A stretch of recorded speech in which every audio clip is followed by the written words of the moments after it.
Oui, merci, Monsieur le Président. En effet, notre mouvement a toujours, depuis des lustres, été à côté du CNRI, de l'ONPI, en tant que force d'espoir pour un changement, pour la démocratie en Iran. Alors, nous ne sommes pas là aujourd'hui pour juger de ces actions passées.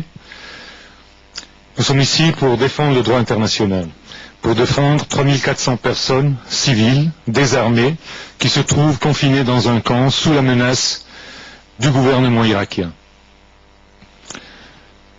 La situation actuelle de ces résidents est due au manquement des engagements pris par les États-Unis d'une part, et par la pression exercée par la République islamique d'Iran sur le gouvernement irakien actuellement.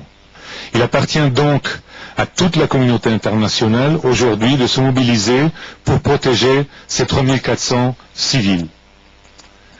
La dispersion à l'intérieur du territoire de l'Irak n'est pas une solution. Ceci voudrait dire que personne ne saurait plus où se trouvent ces 3400 personnes. Et on ne peut pas l'accepter comme une solution. Le refoulement est proscrit. Et nous nous battrons jusqu'à la fin pour que les résidents du camp d'Ashraf, aucun d'entre eux ne soit renvoyé en Iran.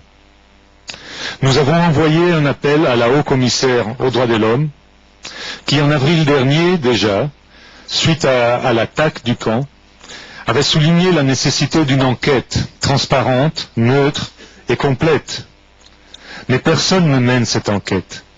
Nous appelons aujourd'hui la haut-commissaire aux droits de l'homme des Nations Unies de utiliser de son droit d'initiative et lancer cette enquête.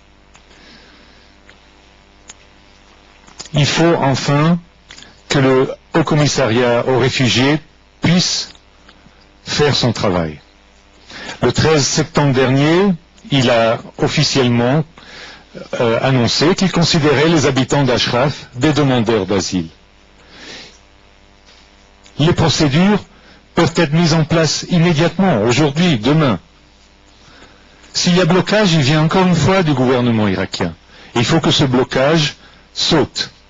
Il faut que le gouvernement irakien comprenne qu'il ne peut pas bafouer le droit international, que ces 3400 personnes ont droit à être interviewées par les fonctionnaires du Haut-Commissariat pour les réfugiés, afin de faire valoir leurs droits de réfugiés. Je vous remercie. Merci Gianfranco.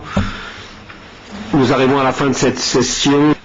Alors je voudrais remercier le centre de la presse, mais je voudrais surtout remercier tous les intervenants, particulièrement ceux qui sont venus de l'extérieur, pour manifester une fois encore leur solidarité en faveur des habitants d'Ashraf et rappeler que cette solidarité est basée sur la demande du respect du droit et que c'est cet élément-là qui est essentiel dans cette lutte.